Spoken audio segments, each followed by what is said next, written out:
السلام علیکم ورحمۃ اللہ وبرکاتہ۔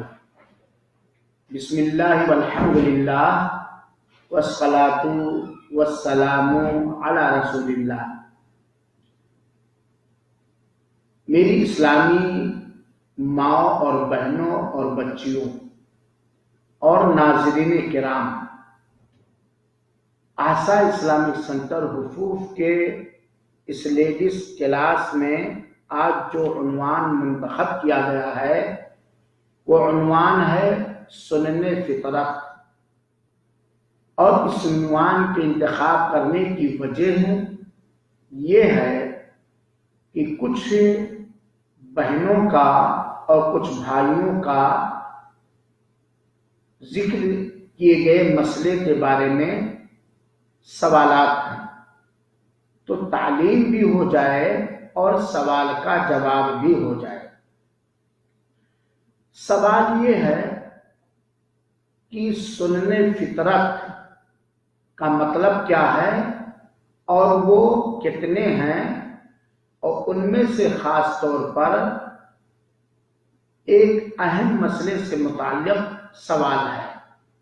دراصل عورتوں کے بیچ میں درس لیتے ہوئے بہت کچھ احتیاط کرنا پڑتا ہے، کیونکہ ہماری مائیں اور بہنیں ان میں سے زیادہ تعداد جاہل رہنا، بے سمجھ رہ لینا پسند کر لیں گی، لیکن دین کے مسئلے میں شرم و حیا حقیقت جاننے سے روڑا بن جاتی ہے۔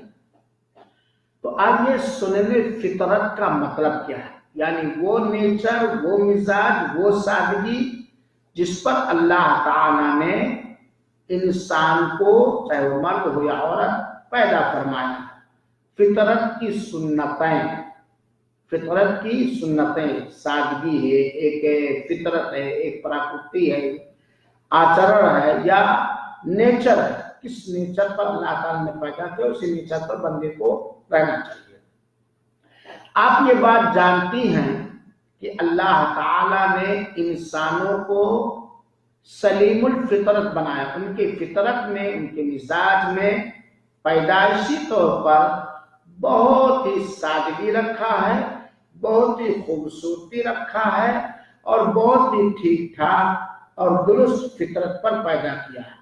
اور دین اسلام یہ دین فطرت ہے، دین اسلام یہ دین فطرت ہے۔ گویا دین اسلام کے اوامر اور نواہی، احکام اور مسائل، یہ سب انسان کے فطرت کے مطابق ہیں، اسی لیے دین اسلام کو دین فطرت کہا جاتا ہے۔ ہر انسان کے مزاج میں اللہ تعالیٰ نے پاکی رکھا ہے، صفائی رکھا ہے، ہر طرح کی صفائی، چاہے وہ دل کی صفائی ہو، چاہے وہ معاملے کی صفائی ہو، اور چاہے وہ جسم اور روح کی صفائی ہو۔ فطرت میں اللہ تعالیٰ نے، ہم لوگوں کے مزاج میں اللہ تعالیٰ نے صفائی، ستھرائی اور پاکی رکھا ہے۔ گویا جو شخص عقیدے میں، عمل میں، اخلاق میں، معاملے میں، مزاج میں، لباس میں، بدن میں صفائی نہیں اختیار کرتا، وہ صحیح فطرت کے، صحیح مزاج کے خلاف ہے۔ بلکہ اللہ کے رسول اکرم صلی اللہ علیہ وسلم نے تو ایک حدیث کے اندر بیان فرمایا ہے کہ النظافۃ شطر الایمان، صفائی، ستھرائی، خوبصورتی یہ ایمان کا ایک حصہ ہے۔ اللہ تعالیٰ نے انسانوں کو، چاہے وہ مرد ہو یا عورت، پیدا فرمایا اور بڑی اچھی تخلیق فرمائی، بہت ہی اچھے انداز میں، ٹھیک ٹھاک، درست، سیدھا پیدا فرمایا۔ اور اللہ تعالیٰ نے بندوں کو یہ تعلیم دی ہے کہ بندے پاک مزاج رہیں، پاک عمل رہیں، پاک لباس رہیں، پاک بدن رہیں، خوبصورت مزاج رہیں، خوبصورت عمل رہیں، خوبصورت دل رہیں، خوبصورت لباس رہیں، وغیرہ وغیرہ۔ چنانچہ ایک حدیث موضوع کو سمجھنے کے لیے سنیں۔ حضرت عبداللہ ابن مسعود رضی اللہ تعالیٰ عنہ فرماتے ہیں کہ اللہ کے رسول اکرم صلی اللہ علیہ وآلہ وسلم نے فرمایا، بہت غور سے سنیں گے آپ لوگ، لا يدخل الجنت من کان فی قلبہ مثقال ذرۃ من کبر، وہ شخص جس کے دل میں رائی کے برابر بھی غرور، گھمنڈ، تکبر رہے گا، چاہے وہ مرد ہو یا عورت، وہ جنت کے اندر داخل نہیں ہوگا۔ کیا مطلب؟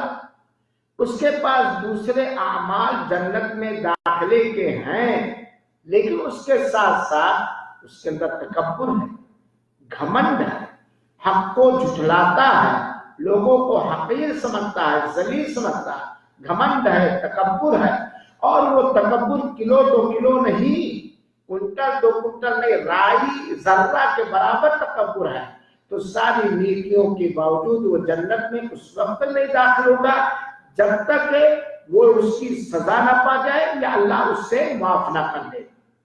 اگر جنت میں داخلے کے اعمال موجود ہیں تو اگر کسی آدمی کے دل میں، چاہے وہ مرد ہو یا عورت، ذرہ کے برابر گھمنڈ اور تکبر ہوگا، غرور ہوگا، چاہے ذات پات کا غرور، چاہے حسن و جمال کا غرور، یا حسب و نسب کا غرور، یا مال و دولت کا غرور، یا کرسی کا غرور، یا شہرت کا غرور، اس طرح کہ اس کا غرور اسے حق قبول کرنے سے روک دے، اس کا غرور دوسروں کو حقیر اور ذلیل اور رسوا سمجھنے پر مجبور کر دے، ایسا آدمی جنت کے اندر داخل نہیں ہوگا، کیونکہ غرور اور گھمنڈ یہ صرف اللہ کے سایہ نشان اللہ کو صرف دیتا ہے، اللہ کے کسی مخلوق کے لیے غرور اور گھمنڈ جائز نہیں ہے، اور غرور اور گھمنڈ یہ گندی چیز ہے، ناپاک چیز ہے، بدبودار چیز ہے، اور اللہ تعالیٰ نے انسان کے مزاج اور طبیعت میں پاکی اور صفائی رکھی ہے۔ جب اللہ کے رسول اکرم صلی اللہ علیہ وسلم نے یہ حدیث مبارک بیان کیا، فرمایا، تو ایک صحابی فوراً کھڑے ہو گئے، اپنے نفس کا محاسبہ کرنے لگے، کہا، اے اللہ کے رسول اکرم صلی اللہ علیہ وسلم، ایک آدمی ہے جس کا مزاج ہے، جو پسند کرتا ہے کہ اس کا کپڑا خوبصورت ہو، اس کا لباس صاف ستھرا ہو، اس کا لباس مہکدار ہو، خوشبودار ہو، اور اس کے جوتے چپل، جوتیاں چپل یہ خوبصورت ہوں، تو کیا یہ بھی غرور میں داخل ہو جائے گا؟ یہ بھی گھمنڈ میں داخل؟ آدمی تکبر کے طور پر نہیں، لوگوں کو حقیر اور ذلیل سمجھنے کے انداز میں نہیں، ویسے وہ اپنا کپڑا پاک رکھتا ہے، اپنا بدن صاف ستھرا رکھتا ہے، اور شریعت کے مزاج کے حساب سے وہ اپنا کپڑا مہکدار رکھتا ہے، اس جگہ مہکدار رکھتا ہے جہاں رکھنا چاہیے، خاص طور پر چاہے وہ مرد ہو یا عورت، شریعت کے دائرے میں وہ اچھا کپڑا پہننا چاہتا ہے، اچھا لباس پہننا چاہتا ہے، بن سمر کے شریعت کے مزاج کے حساب سے رہنا چاہتا ہے، چاہتا ہے اس کا جوتا شریعت کے مزاج کے حساب سے، بنا غرور اور گھمنڈ کے، بنا دوسروں کو حقیر اور ذلیل سمجھے ہوئے اس کا جوتا اچھا ہو، تو کیا یہ بھی جنت کے اندر داخل نہیں ہوگا؟ تب اللہ کے رسول اکرم نے فرمایا، میری بہنوں غور کیجیے، ان اللہ جمیل یحب الجمال، اللہ خوبصورت ہے، اللہ خوبصورت ہے اور خوبصورتی کو پسند فرماتا ہے۔ گویا اس حدیث کے اندر اللہ کے رسول اکرم صلی اللہ علیہ وسلم نے جہاں ہمیں اور آپ کو یہ تعلیم دی کہ ہمارا رب، ہمارا اللہ خوبصورت ہے، ہر طرح سے خوبصورت ہے، ہر گندگی سے پاک ہے، ہر شرکا سے مبرہ اور پاک ہے، ویسے اللہ تعالیٰ خوبصورتی کو پسند فرماتا ہے، حسن و جمال کو پسند فرماتا ہے، پاکی اور صفائی کو پسند فرماتا ہے، اور حسن و جمال کے لیے، خوبصورتی کے لیے، پاکی کے لیے، خوشبو کے لیے، مردوں کے لیے بھی ایک قانون اتار دیا ہے کہ کس دائرے میں آپ خوبصورتی اختیار کر سکتے، عورتوں کے لیے بھی ایک نظام اتار دیا ہے، ایک قانون اتار دیا ہے کہ کس دائرے میں رہتے ہوئے ایک عورت شادی سے پہلے یا شادی کے بعد، جوانی کو عمر میں یا بیوہ کی حالت میں یا مطلقہ کی حالت میں یا بوڑھی عمر میں کس طرح وہ خوبصورتی اختیار کر سکتی ہے، اللہ تعالیٰ نے مثال بنا دی۔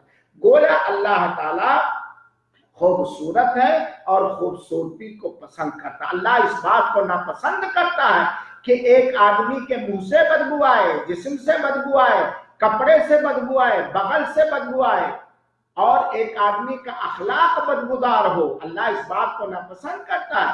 ایک آدمی کا کردار چال چلن بدبودار ہو، اللہ اس بات کو ناپسند کرتا ہے۔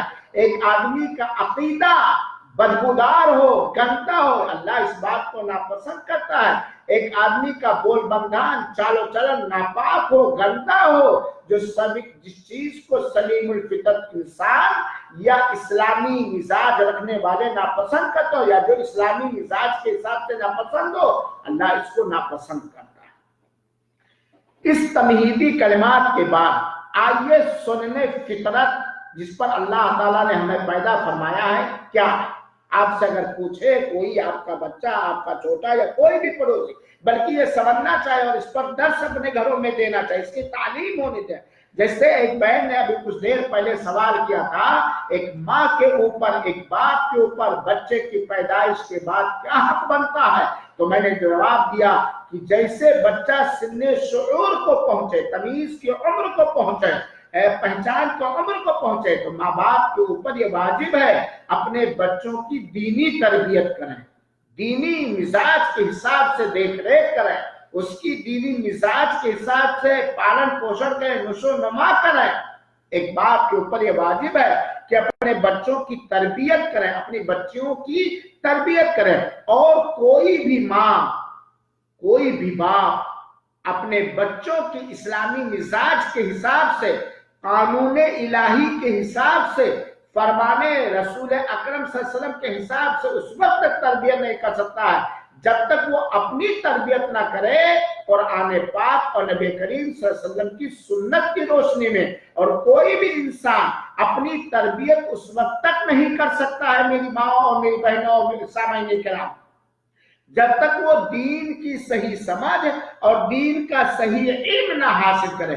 کیونکہ تربیت کیسے ہوگی، کس چیز میں ہوگی، کب ہوگی، کہاں ہوگی، یہ سب اللہ تعالیٰ نے اپنے نبی کریم صلی اللہ علیہ وسلم کو سکھا دیا، بتا دیا، اور نبی کریم صلی اللہ علیہ وسلم نے اس کو سکھا دیا۔ تو سنن فطرت کچھ روایتوں کے حساب سے 10 ہے اور کچھ حدیثوں کے حساب سے 5 ہے۔ انہیں سنن فطرت میں سے اللہ کے رسول اکرم نے ایک حدیث کے اندر بیان فرمایا، اور یہ صحیح بخاری اور صحیح مسلم کی روایت ہے۔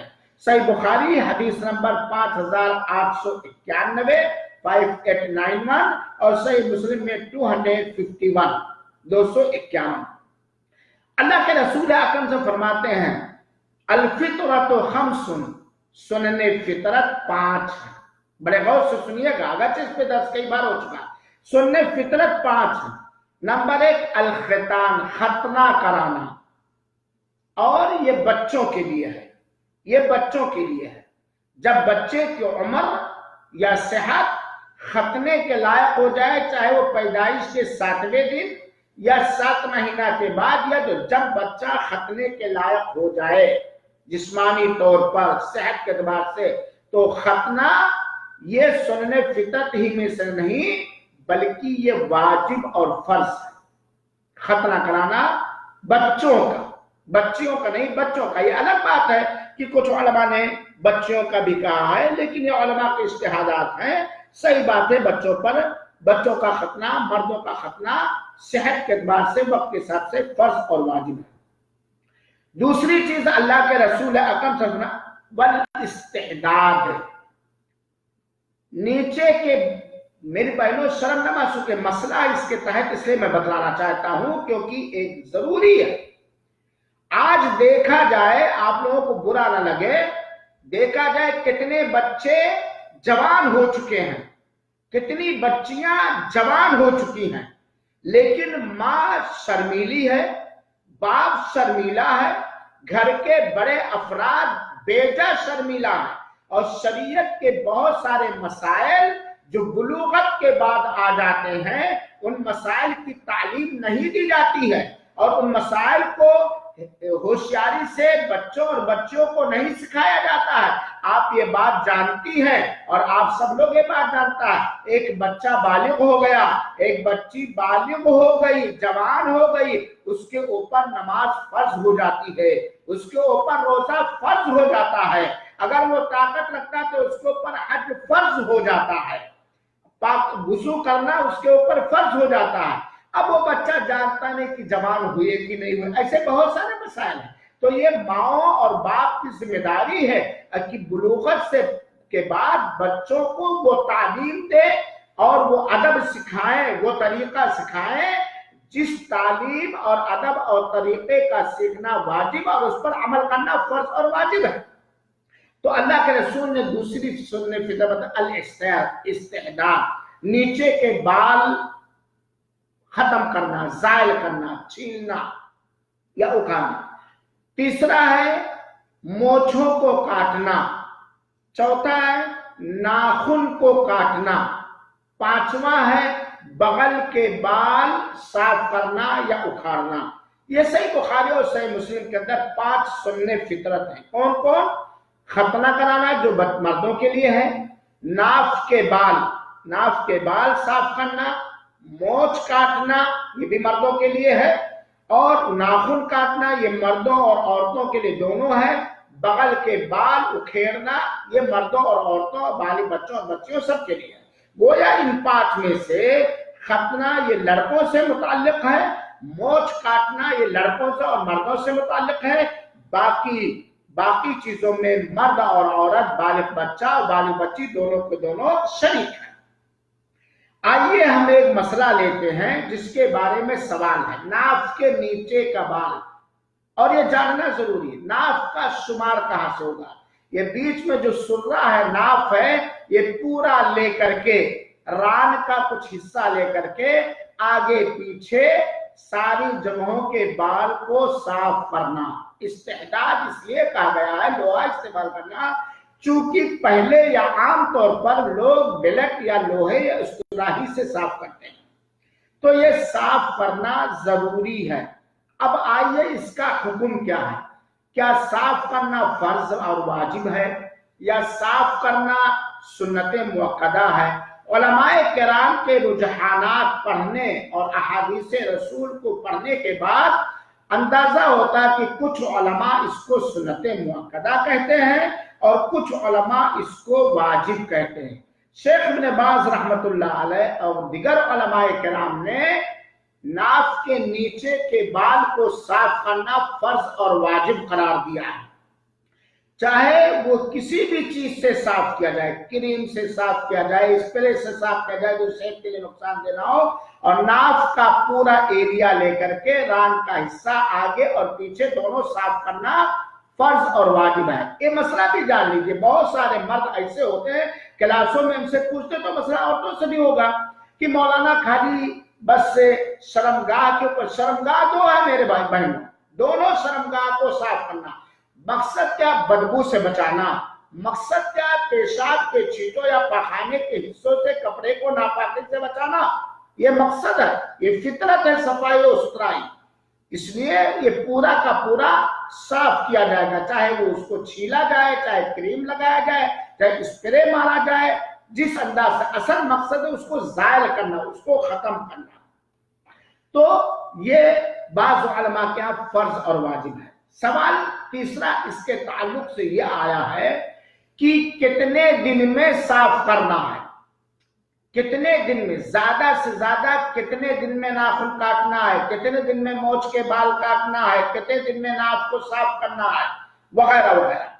دیکھیے اصل مقصد کیا ہے؟ صفائی. دیکھنے میں انسان کا چہرہ اچھا لگے, ہاتھ اچھا لگے. ظاہر سی بات ہے ایک آدمی کی مونچھ اگر اونٹ سے 1 انچ آگے ہو, کیا کوئی سلیم الفطرت صحیح مزاج کا آدمی اس کو پسند کرے گا؟ جیسے اپنے یہاں سادھو سنت لوگ رکھے رہتے ہیں یا بعض نوجوان طبقہ یہاں اور یہاں, یہ فطرت ہے کہ بھائی یہ اونٹ صاف ہو, یہ اونٹ صاف ہو, مونچھ کو پست رکھا جائے. یہ فطرت ہے. جب مونچھ بڑھ جاتی ہے ادھر ادھر کھڑی رہتی ہے یا منہ سے آگے بڑھ تو دیکھنے میں برا لگتا ہے, دیکھنے میں گندا لگتا ہے. اور یقیناً انسان بسا اوقات بولتا ہے مونچھ بڑی ہے تو جا کر کے تھوک کا چھیٹا نکل کر کے اوپر لٹک جاتا ہے, اوپر لٹک جاتا ہے, دیکھنے میں اچھا ہی نہیں لگتا ہے نا. تو یہ کتنے دن میں کاٹ, جب مثال کے طور پر بغل میں بال آ گئے, کپڑا جلدی بدبو کرنے لگتا ہے, رفع الیدین کرنے میں بغل والا ناک پکڑنے لگتا ہے کہ نہیں ہے, بدبو کی جگہ, کیونکہ یہ ہر وقت پیک رہتا ہے. یہی حال نیچے کا بھی ہے. تو کتنے دن میں, دیکھیے اس سلسلے میں اللہ کے رسول اکرم صلی اللہ علیہ وسلم کی ایک حدیث ہے. صحابی فرماتے ہیں وقت لنا فی قص الشارب وتعلیم تقلیم الاظافر ونفث الابط وحلق الآنة الا نترکہ اکثر من 40 یوما. یہ صحیح مسلم کی روایت, حدیث نمبر 258 ہے. صحابی کہتے ہیں کہ ہمارے لیے مدت متعین کر دی گئی, مدت ٹائم متعین کر دیا گیا کہ ہم 40 دن سے زیادہ ناخن نہ رکھیں, مونچھ نہ رکھیں, بغل کے بال نہ رکھیں, نیچے کے بال نہ رکھیں. کتنا؟ 40 دن, 40 دن متعین کر دیا. بلکہ بعض علماء نے اس حدیث رسول اکرم صلی اللہ علیہ وسلم کی روشنی میں 40 دن سے اگر کوئی زیادہ رکھتا ہے ان چیزوں کو تو حرام اور ناجائز کا, انہی میں سے علامہ البانی رحمۃ اللہ علیہ ہیں, انہی میں سے علامہ ابن باز رحمۃ اللہ علیہ ہیں. جیسے اللہ کے رسول نے حج کا وقت متعین کر دیا, نماز کا وقت متعین کر دیا, جان بوجھ کر بنا کسی شرعی ضرورت کے اس کو پیچھے کیا جا رہا ہے تو یہ حرام اور ناجائز ہے. تو اللہ کے رسول اکرم صلی اللہ علیہ وسلم نے ان چیزوں سے جن سے بدبو پیدا ہوتی ہے, شکل و شباہت برا لگتا ہے, حیوانیت ٹپکتی ہے, بے ادبی ٹپکتی ہے, جسم میں بدبو آتی ہے, کپڑے میں بدبو آتی ہے, خود آدمی وہ پریشان ہوتا ہے, دوسروں کو تکلیف دیتا ہے اپنے بغل کی بدبو سے وغیرہ وغیرہ. اس کے لیے مدت متعین کیا ہے, زیادہ سے زیادہ 40 دن. ویسے ادب یہ ہے, سلیقہ یہ ہے کہ جیسے آدمی محسوس کرے کہ فیس چہرہ برا لگنے لگا, اپنے مونچھ کو کاٹ لے, ناخن بڑا ہے برا لگتا ہے دیکھنے میں بھی, اور ناخن کے نیچے گندگیاں بیٹھ رہی ہیں, گندگیاں جو جراثیم اور بیماری کا سبب ہے, اسے فوراً کاٹ لے. بغل میں بدبو آنے لگی, فوراً اسے چھیل لے اور اکھاڑ لے, کسی چیز سے ظاہر کر دے. اور اسی طریقے سے جسم کے وہ بال جو چھیلنے کے لائق ہیں یا چھیلنے کا حکم دیا گیا ہے نیچے وغیرہ کے, اس کو بھی چاہے وہ مرد ہو یا عورت, شادی شدہ ہو یا غیر شادی شدہ. بلکہ میری بہنوں آپ لوگ برا نہ محسوس کریں, یہ شریعت کا مسئلہ اس لیے میں بتلا رہا ہوں. شادی شدہ لوگوں کو جن کا شوہر موجود ہے یا جن کی بیوی ان کے پاس ہے, ان کو تو ہونا یہ چاہیے کہ ہفتے میں یہ سب صاف کر لیں, ہفتہ کے اندر یہ سب صاف کر لیں تاکہ کسی طرح کا تعفن اور بدبو نہ آنے پائے. تو زیادہ سے زیادہ 40 دن کے اندر ناخن بھی کٹ جانا چاہیے, مونچھ بھی کٹ جانی چاہیے, نیچے کے بال بھی صاف ہو جانا چاہیے. اگرچہ کچھ علماء نے اس کو کہا کہ 40 دن سے زیادہ رکھیں گے تو مکروہ ہے, لیکن اکثر علماء نے اسے حرام اور ناجائز کہا ہے. چوتھا سوال اس موضوع سے متعلق یہ ہے کہ کس چیز سے صاف کیا جائے. جس چیز سے صاف ہو سکے, اکھاڑ سکتے ہیں اکھاڑیں, چھیل سکتے ہیں چھیلیں, اور کریم لگا سکتے ہیں کریم, جس چیز سے یہ ظاہر.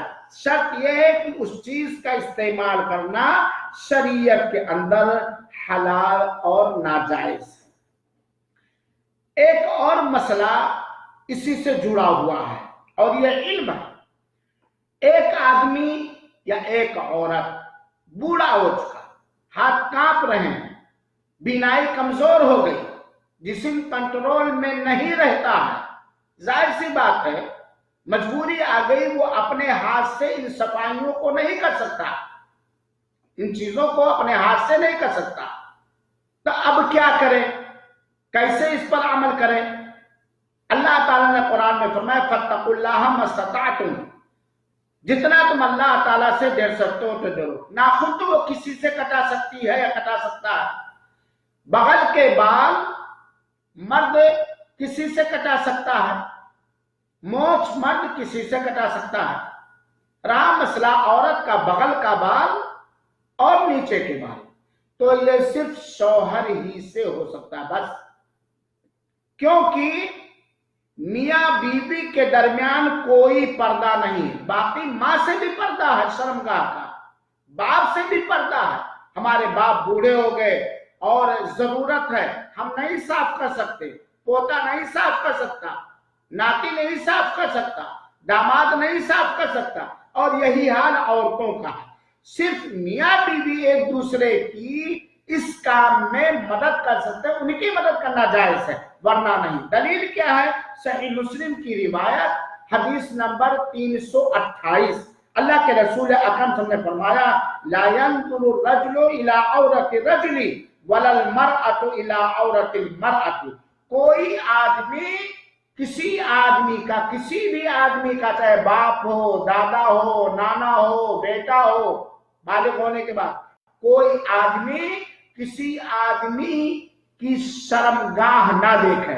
شرمگاہ سے مراد کیا ہے آپ لوگ جانتے ہیں. آج بڑا مسئلہ ہمارے گھروں کی بیجا تربیت, ہاں, کہ بچہ بالغ ہو گیا, اٹھا کر کے انڈر ویئر ایک دم اوپر تک پہن لیتا ہے. اور کیا کیا جائے, انگریزوں نے تو ہمارے ذہن و دماغ پر اس طرح اثر کر دیا کہ جوان بیٹا گھر میں لوور پہن کر کے چلتا ہے, اس کو مانو لوور یا لوفر کہتے ہیں, اور اس کے شرمگاہ کے نشیب و فراز, اٹھاؤ چڑھاؤ سب کا ہے. گھر میں ماں بھی ہے, بہنیں بھی ہیں, چچی بھی ہے, خالہ بھی ہے, وغیرہ وغیرہ. اللہ کے رسول نے کہا کہ کوئی مرد کسی مرد کی شرمگاہ نہ دیکھے الا یہ کہ وہاں شرعی ضرورت ہو. شرعی ضرورت کا علاج ہو سکتا ہے, آپریشن کرنا ہے, تب ایسی صورت میں جا کر. اور کوئی عورت کسی عورت کی شرمگاہ نہ دیکھے. شرمگاہ سے مراد یہاں جسم کا خاص حصہ ہے. کوئی بھی عورت, چاہے وہ ماں ہو, چاہے وہ دادی ہو, چاہے وہ بیٹی ہو, چاہے وہ بھانجی ہو, چاہے وہ بھتیجی ہو, محرم بچے ہیں, لیکن شرمگاہ دیکھنا جائز نہیں ہے. اسی لیے اللہ کے رسول اکرم نے فرمایا کہ جب بچے بالغ ہو جائیں, بچیاں بالغ ہو جائیں, تو ایک ہی لحاف میں نہ لیٹیں, ایک ہی رضائی میں, ایک ہی بلنکٹ میں نہ لیٹیں. آج میری بہنوں معاف کریں گے آپ لوگ, یہ ماں کی ذمہ داری ہے بچیوں کی تربیت کرنا. بچوں کی تربیت کرنا حقیقت میں جہاں باپ کی ذمہ داری ہے, اس سے بڑھ کر ماں کی ذمہ داری. برا نہ لگے آپ لوگوں کو, باپ ہر وقت گھر میں نہیں رہ سکتا ہے. دوسری بات, باپ اپنی بیٹی کو وہ چیزیں کہتے ہوئے شرماتا ہے جو چیزیں کہنے کے لائق ہوتی ہیں. بچیاں باپ سے زیادہ شرماتی ہیں, ہے بات کی نہیں؟ تو یہ ساری ذمہ داری. آج ہمارے گھروں میں بچیاں کس طرح رہتی ہیں, بچے کس سے رہتے ہیں. بچہ بالغ ہو رہا ہے اور اس کو پینٹ بدلنا ہے, گرایا پھٹ سے دوسرا پہن لیا. ماں کی بھی نگاہ پڑی, باپ کی بھی نگاہ پڑی. ایک دن کسی نے اس واقعے کو بیان کیا تو میں نے کہا تمہارا بیٹا چھوٹا تھا تب بھی دکھاتا تھا, بڑا ہو گیا تب بھی دکھا رہا ہو, تم دیکھ رہے ہو. تو یہ مسئلہ یہ ہے کہ جب کوئی عورت کسی کی شرمگاہ نہیں دے سکتی, کوئی مرد کسی کا, الا یہ کہ وہاں اب ڈلیوری کا مسئلہ ہے تو وہاں دوسرا ہے, آپریشن کا مسئلہ تو وہاں دوسرا ہے, تو کوئی عورت کسی کی صفائی نہیں. ہاں, میاں بیوی ایک دوسرے کی صفائی کر سکتے ہیں, تو 40 دن کے اندر اندر اسے صاف کر لینا ہے. ایک مسئلہ اور لے لوں میں.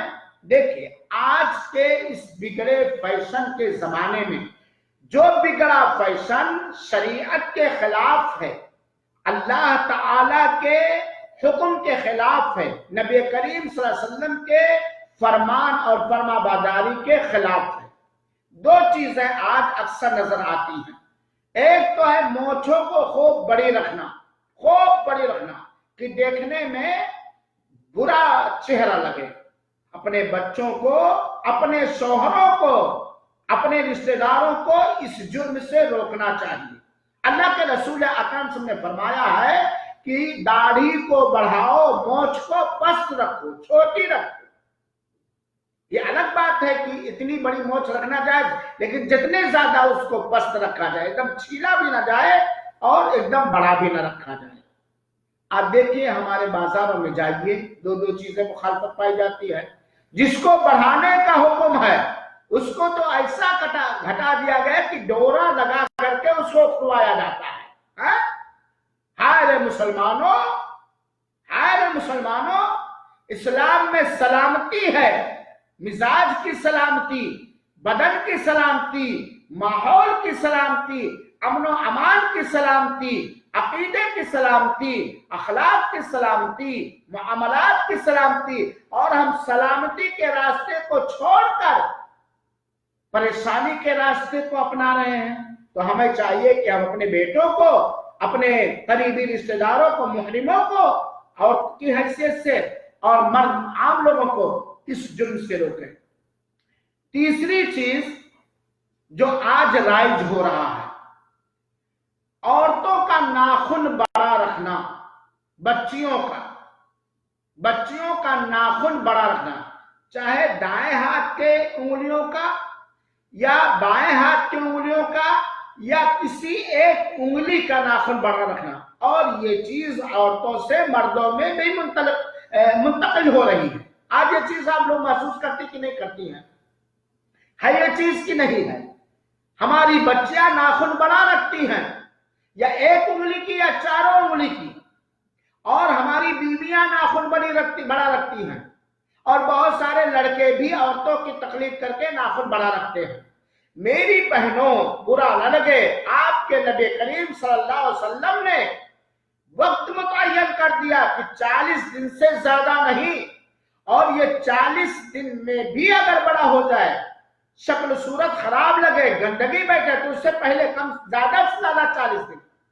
آج وہ بچی جو اپنے آپ کو مومنہ کہتی ہے، جو اپنے آپ کو مسلمان کہتی ہے، جو اپنے آپ کو جنت کا حقدار ٹھہرتی ہے، جو اپنے آپ کو نبی کی امتیہ کہتی ہے، جو نبی کی شفاعت چاہتی ہے، اس کا مزاج انگریزوں کی تقلید میں، ہیرو ہیروئن کی تقلید میں، بگڑے سماج سے متاثر ہو کر کے اتنی حیوانیت اور درندگی اور بے ادبی کا شکار ہو گئی ہے کہ ناخن بڑے بڑے، اور اسی انگلی کو بار بار چمکایا جاتا۔ بینکوں میں جاؤ نا، بینکوں میں جاؤ، وہ انگلی نہیں چمکتی ہے، کیا کریں؟ آپ لوگ کہیں گے مولانا آپ لوگ بھی دیکھتے نہیں، دکھایا جاتا ہے۔